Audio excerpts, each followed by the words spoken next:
नमस्कार दोस्तों, राधे राधे, जय माता दी, हर हर महादेव। कैसे हैं आप सब। आज मैं आपको जो चंद्र ग्रहण लगने वाला है, मैं उसके बारे में जानकारी देने वाली हूँ। 28 अक्टूबर को रात्रि में जो चंद्र ग्रहण हमारे भारत में दिखाई देगा, हमारे भारत में लगेगा, मैं उस चंद्र ग्रहण के बारे में आपको बताने वाली हूँ आज। चंद्र ग्रहण के पहले और चंद्र ग्रहण के बाद आपको क्या क्या करना है, चंद्र ग्रहण के दौरान आपको क्या क्या करना है, मैं सब जानकारी आपको दूंगी। 28 अक्टूबर रात को मध्य रात्रि को पहला और आखिरी खड्गग्रास चंद्र ग्रहण लगेगा। यह भारत में भी दिखाई देगा। तो भारत में इसका सूतक मान्य होगा, क्योंकि हमारे यहाँ भारत में यह चंद्र ग्रहण दिखाई देगा, इसलिए इसका सूतक यहाँ भी मान्य होगा। तो सूतक हमेशा चंद्र ग्रहण के 9 घंटे पहले का मान्य होता है। ग्रहण के 9 घंटे पहले सूतक लग जाता है। यदि 11:30 बजे से चंद्र ग्रहण शुरू होगा तो सूतक का टाइम उसके 11:30 बजे से 9 घंटे पहले का लगने लगेगा। मतलब दिन में 3:30-4 बजे से सूतक का टाइम शुरू हो जाएगा। सूतक काल जो है वह 28 अक्टूबर को शाम को 4:05 से शुरू हो जाएगा। मतलब चंद्र ग्रहण के 9 घंटे पहले।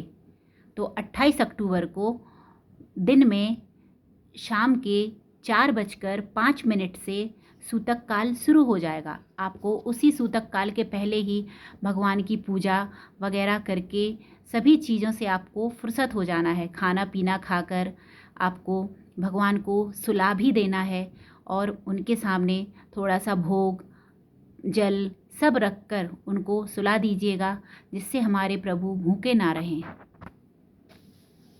तो सूतक काल जो है वह शाम को 4:05 से शुरू हो जाएगा। तो उसके पहले ही आपको सारे पूजा पाठ, जो शरद पूर्णिमा की पूजा है, कई स्थानों पर उत्तर भारत में शरद पूर्णिमा पर सत्यनारायण भगवान की पूजा होती है। जो खोवा के लड्डू होते हैं, 7 लड्डू, उनको बनाकर उनकी पूजा की जाती है। तुलसी माता की पूजा की जाती है। तो यह जो पूजा है आपको 4:05 से पहले 28 तारीख को कर लेना है। ग्रहण का जो समय है वह रात्रि में 11:30 बजे से शुरू हो जाएगा। 28 तारीख को रात्रि में 11:30 बजे ग्रहण शुरू हो जाएगा। लेकिन भारत में ग्रहण का जो काल है वह 1:06 AM से, मतलब रात्रि में 1:06 से शुरू होगा और मध्य रात्रि को ही 2:24 पर समाप्त होगा।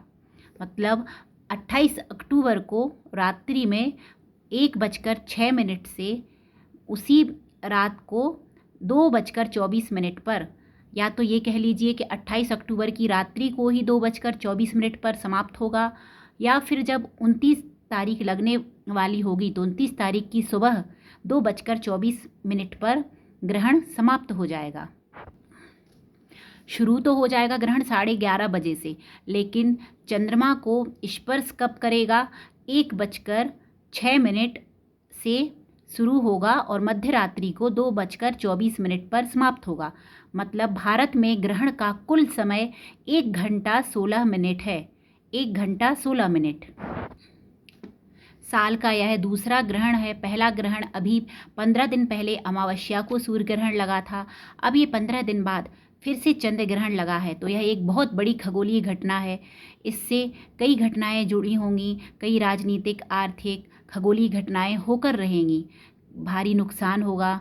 भारी चंद्र ग्रहण है ये, क्योंकि भारत में ग्रहण का कुल समय 1 घंटा 16 मिनट है। रात्रि में 1:06 से मध्य रात्रि को 2:24 पर समाप्त होगा। ये खड्गग्रास चंद्र ग्रहण होगा। इसे खड्गग्रास चंद्र ग्रहण कहते हैं। भारत में चंद्रमा विशेष रूप से आधी रात को गायब होता नजर आएगा और यह बहुत ही महत्वपूर्ण चंद्र ग्रहण है, क्योंकि इस चंद्र ग्रहण के बाद अब सीधे 2 साल बाद 7 सितंबर को 2025 में अगला चंद्र ग्रहण होगा। मतलब अब से सीधे 2 साल बाद चंद्र ग्रहण होगा। यह साल का आखिरी चंद्र ग्रहण होगा। यह जो चंद्र ग्रहण है, यह इसका नक्षत्र अश्विनी होगा और यह मेष राशि में होगा, इसलिए मेष राशि वालों को यह बहुत ज़्यादा बुरा असर डालेगा। सबसे ज़्यादा बुरा असर मेष राशि वालों के लिए होगा। और चंद्र ग्रहण के दौरान धार्मिक कार्य व सामाजिक कार्य करने की मनाही होती है, नहीं किए जाते हैं। ज्योतिष की भाषा में कहा जाए तो राहु जो होता है वह चंद्रमा को ग्रास बना लेता है, डस जाता है। राहु चंद्रमा के पीछे भागता है उसको छूने के लिए। तो हमारे जो चंद्र देवता हैं, हमारे जो भगवान हैं, उनको बहुत तकलीफ़ होती है। तो उनकी इस तकलीफ़ में हम उनका साथ देते हैं। कैसे? पूजा पाठ करके, उनका मंत्रोच्चार करके। हम इसलिए हम कुछ खाते पीते नहीं हैं, हम खुशियाँ नहीं मनाते हैं, हम कोई जो कार्य होता है शुभ कार्य वो नहीं करते हैं, क्योंकि हमारे भगवान को तकलीफ़ है, हमारे भगवान को तकलीफ़ हो रही है। तो हम कोई शुभ कार्य, कोई सुखी कार्य कैसे कर सकते हैं? इसलिए हम मंत्रोच्चार करते हैं, भगवान का नाम जप करते हैं, क्योंकि पूजा पाठ ग्रहण के दौरान मना होता है।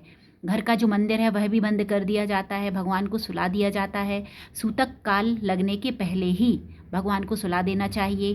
पूजा पाठ सभी से निवृत्त होकर उनको सुला देना चाहिए। मंदिरों के पट बंद हो जाते हैं सूतक काल में, लेकिन हम कुछ नहीं कर सकते। तो हम अपने मन में भगवान का जाप कर सकते हैं, मंत्र जाप कर सकते हैं, उनका कीर्तन कर सकते हैं। हम अपनी जिह्वा से उनका नाम ले सकते हैं, उनका मंत्रोच्चार कर सकते हैं, जिससे उनको ताकत मिले इस ग्रहण से लड़ने की, और हमारे भगवान की तकलीफ़ कम हो। और हम भगवान हमारी तकलीफ़ में हमारा साथ देते हैं, तो हमें भी उनकी तकलीफ़ में उनका साथ देना चाहिए। बोलिए दोस्तों, सच कह रही हूँ। चंद्र ग्रहण के दौरान घर से बाहर निकलने को मनाही क्यों होती है? क्योंकि कहते हैं कि इसके दौरान जो नकारात्मक ऊर्जाएं हैं वह हवा में फैली होती हैं, और तंत्र मंत्र जो गंदी जो शक्तियाँ होती हैं, नकारात्मक शक्तियाँ होती हैं, वह हावी होने लगती हैं, उनका वज़न ज़्यादा हो जाता है, क्योंकि हमारे भगवान, उनको तकलीफ़ रहती है। इसीलिए चंद्र ग्रहण के टाइम, कोई भी ग्रहण हो उसके टाइम घर से बाहर निकलने को मनाही होती है। चंद्र ग्रहण के दौरान पूजा पाठ वर्जित होता है, सुनसान जगह में नहीं जाना होता है, नकारात्मक शक्तियों का प्रभाव बढ़ जाता है, क्योंकि और ख़राब जो शक्तियां हैं उनकी ताकत बढ़ जाती है, इसलिए सुनसान में नहीं जाना चाहिए। ग्रहण में पति पत्नी को शारीरिक संबंध भी नहीं बनाना चाहिए, क्योंकि इससे घर की शांति खराब होती है, और इससे जो पैदा होने वाली संतान होती है वह विकारात्मक होती है। चंद्र ग्रहण के टाइम मंत्र का जाप करना चाहिए, भगवान को याद करना चाहिए, और चंद्र ग्रहण के बाद हमें शुद्ध जल से स्नान करना चाहिए, और उसके बाद ब्राह्मणों को और गरीबों को दान देना चाहिए। चंद्र ग्रहण के दौरान सोना भी मना है। जहाँ तक हो सके आप मत सोइए, भगवान का नाम जाप करिए। लेकिन ये चंद्र ग्रहण जो है यह मध्य रात्रि में पड़ रहा है, तो ऑब्वियसली सभी लोग सोएंगे। लेकिन यदि आप स्वस्थ हैं, आपके बस में है, आप कर सकते हैं, तो आप भगवान का साथ दीजिए। आप उस टाइम पे मंत्र जप कीजिए। आप ओम नमः शिवाय शिव मंत्र का जाप कीजिए, दुर्गा मंत्र का जाप कीजिए, ओम नमो भगवते वासुदेवाय विष्णु मंत्र का जाप कीजिए, और श्री कृष्णा का राधे राधे राधे राधे, राधा महारानी का राधा नाम जाप कीजिए। बहुत फलदायी होगा, और आपके लिए भी यह चंद्र ग्रहण कोई बुरा प्रभाव नहीं कर पाएगा। यह जो चंद्र ग्रहण है यह इस साल की सबसे बड़ी खगोलीय घटना होगी, जो 28 अक्टूबर को हो रही है। जब तक मोक्ष ना हो, चंद्र ग्रहण का मतलब मोक्ष मतलब जब तक चंद्र ग्रहण ख़त्म ना हो, चंद्र ग्रहण 2:24 पर रात्रि में, मध्य रात्रि में 29 अक्टूबर की सुबह कहना चाहिए, तब समाप्त होगा। तो उस दौरान जहाँ तक हो सोना मना होता है, और सूतक काल के बाद खाना पीना सभी कुछ की मनाही होती है। आप चाहें तो बस जल पी सकते हैं, लेकिन खाना पीना मनाही होती है, क्योंकि चंद्र ग्रहण से जो उत्पन्न होने वाली किरणें हैं वह दूषित कर देती हैं, खाने को दूषित कर देती हैं, क्योंकि उससे पाचन खराब होता है, इसलिए खाने को मनाही की जाती है। और सूतक में अशुद्ध हो जाता है खाना पीना, इसलिए उस खाने पीने को मनाही की जाती है। भगवान का नाम जप करना चाहिए। लेकिन जो गर्भवती स्त्रियां हैं उनको मनाही नहीं होती, क्योंकि उनको खाना ज़रूरी होता है अपने बच्चे के लिए, तो वह भूखी ना रहें। हाँ, लेकिन वो फल फूल जूस पीना, और पानी वगैरह ये सब खा पी सकते हैं। जहाँ तक हो सके अन्न ना खाएं। गर्भवती स्त्रियों को कैंची, चाकू, सुई, धारदार जो वस्तुएं रहती हैं उनको हाथ नहीं लगाना चाहिए, क्योंकि इससे बच्चे को जन्म दोष लगता है। इसलिए कैंची, चाकू, सुई, धारदार वस्तुओं को छूना मनाही होता है गर्भवती स्त्रियों को। और गर्भवती स्त्रियों को घर के बाहर नहीं निकलना चाहिए चंद्र ग्रहण के दौरान, उनको घर के अंदर ही रहना चाहिए।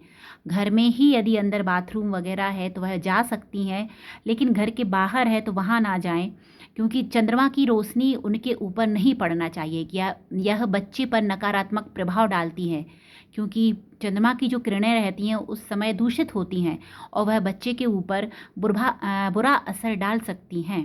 विकलांगता आ सकती है बच्चे में। तो इसीलिए गर्भवती स्त्रियों को चंद्रमा की रोशनी में निकलने को मना करते हैं। ग्रहण को कभी भी खुली आंखों से भी नहीं देखना चाहिए। ग्रहण को हम एक्सरे फिल्म से देख सकते हैं इसके, क्योंकि परावैगनी किरणें होती हैं जो जब ग्रहण पड़ता है तो परावैगनी किरणें जो होती हैं चंद्रमा की, वह परावैगनी किरणें नुकसान करती हैं आँखों पर। इसलिए उनको डायरेक्ट आँखों से नहीं देखना चाहिए, उनको एक्सरे मशीन से आप देख सकते हैं। यह जो चंद्र ग्रहण है यह बहुत बड़ा चंद्र ग्रहण है और बहुत खतरनाक भी इसको बोला जाना चाहिए, क्योंकि यह साल का आखिरी चंद्र ग्रहण है और यह चंद्र ग्रहण है जो यह राशियों पर बहुत बुरा असर डालेगा। 4 राशियों पर यह बहुत बुरा असर डालेगा। पहली राशि है मेष राशि, तो यह मेष राशि में ही यह हो रहा है, इसीलिए मेष राशि वालों पर यह बहुत बुरा असर डालेगा। मेष राशि वाले जो लोग हैं वह कहीं इन्वेस्टमेंट ना करें इस दिन, अपनी सेहत का ख्याल रखें और उनको मानसिक तनाव हो सकता है, उनके स्वभाव में चिड़चिड़ापन आ सकता है, उनको नुकसान हो सकता है, उनको दुर्घटना का भी योग है, तो वह अपना ख्याल रखें और संभल कर चलें। वह ओम श्रीम ह्रीम क्लीम ऐं ओम स्वाहा, फिर से सुन लीजिए, ओम श्रीम ह्रीम क्लीम ऐं ओम स्वाहा। इस मंत्र का जाप करें, उनको फ़ायदा होगा। और वह हनुमान चालीसा का भी पाठ कर सकते हैं ग्रहण के दौरान, शिव चालीसा का भी पाठ कर सकते हैं। शिव भगवान का ओम नमः शिवाय जो मंत्र है उसका जाप कर सकते हैं। ओम हम हनुमते नमः मंत्र का जाप कर सकते हैं। आपको निरंतर इसका जाप करना है और भगवान आपकी रक्षा करेंगे।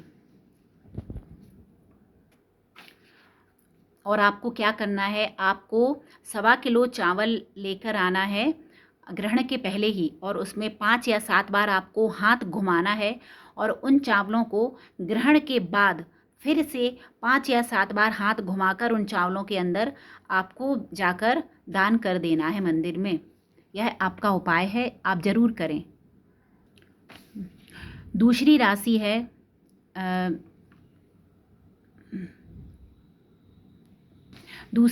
है वृषभ राशि। वृषभ राशि वालों, आपके लिए मंत्र है ओम शीतांशु विमांशु अमृतांशु नमः। फिर से सुनिए, ओम शीतांशु विमांशु अमृतांशु नमः। आप इस मंत्र का जाप करिए और इस मंत्र का जाप करने से आपको काफ़ी लाभ मिलेगा। वृषभ राशि वालों के लिए भी, क्योंकि यह जो चंद्र ग्रहण है यह शुभ नहीं है, उनके लिए भी मानसिक पीड़ा दे सकता है, आर्थिक नुकसान दे सकता है, उनके लिए वह चंद्र ग्रहण खराब है। तो आप भी भगवान का जाप करिए और आप अपनी भगवान को याद करके इस चंद्र ग्रहण के नकारात्मक प्रभाव से बचिए। तीसरी राशि है मिथुन राशि। इस राशि पर ज़्यादा बुरा प्रभाव नहीं है।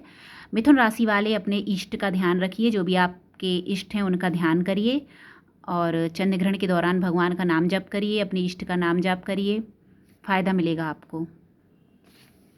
और अगली राशि है कर्क राशि। कर्क राशि जो है मेष राशि के बाद कर्क राशि है, जिसको सबसे ज़्यादा बुरा असर पड़ेगा इस चंद्र ग्रहण का। आप भी भगवान का नाम जाप करिए, अपने इष्ट का नाम जाप करिए और आप खीर का दान कर सकते हैं। आप चाहें तो ग्रहण के पहले खीर बनाकर रख लीजिए और उसमें तुलसी का दल डालकर रखिएगा, लेकिन जिससे वह सूतक में दूषित ना हो। और फिर जब ग्रहण समाप्त हो जाए उसके बाद आप सुबह नहा धोकर भगवान को स्नान कराकर मंदिर में जाएं और खीर का दान करें, सफ़ेद वस्तुओं का दान करें, आपके लिए लाभदायी होगा। अगली राशि है चौथी राशि कन्या राशि।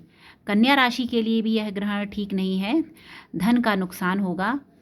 तो आप भी भगवान का नाम जाप कीजिए, अपने इष्ट का ध्यान करिए। वृश्चिक राशि वालों के लिए भी यह चंद्र ग्रहण बिल्कुल ठीक नहीं है।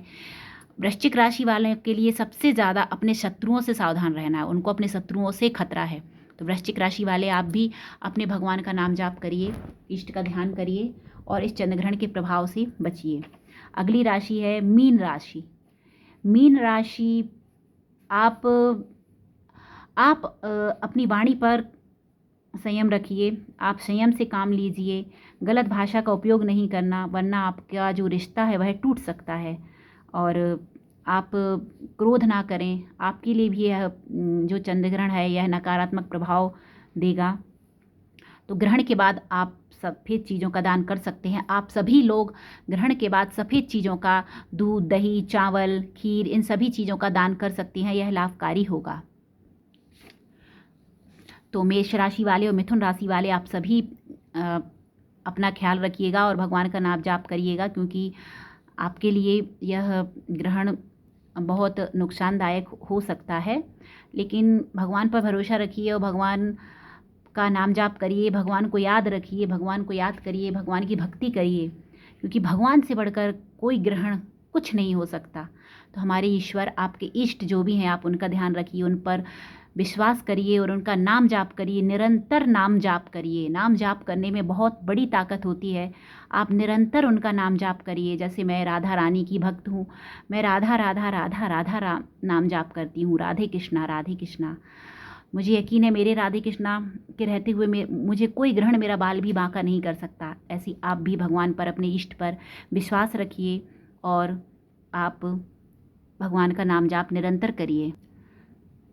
तो दोस्तों, आपको शायद ये वीडियो अच्छा लगे, आपको समझ आ गया होगा कि 28 तारीख को शाम को 4:05 से सूतक शुरू हो जाएगा। उसके पहले ही आपको पूजा पाठ, खाना पीना सब कुछ कर लेना है। 4:05 के बाद दिन में आपको कुछ भी खाना पीना नहीं है, सब वर्जित है। पूजा पाठ सब कुछ वर्जित है, भगवान को हाथ भी नहीं लगाना है। सिर्फ आपको अपनी जिह्वा से, अपने मुंह से भजन कीर्तन, नाम जाप जो है वह कर सकते हैं। हनुमान चालीसा, शिव चालीसा पढ़िए, दुर्गा चालीसा पढ़िए, ये सभी पढ़िए और आपको फ़ायदा होगा। और ग्रहण जो है वह रात्रि में 11:30 बजे से शुरू होगा, लेकिन उसका जो भारत में मतलब जो उसका स्पर्श काल है चंद्रमा को, वह रात्रि में 1:06 से मध्य रात्रि को ही 2:24 पर रहेगा। मतलब 1:06 से रात्रि में 2:24 तक रहेगा। तो आपको यदि वीडियो पसंद आया हो तो प्लीज़ लाइक, शेयर और चैनल को सब्सक्राइब कीजिए। जय माता दी, राधे राधे, हर हर महादेव। जो भी गलतियां हो तो त्रुटियां हो तो क्षमा कीजिएगा। धन्यवाद दोस्तों।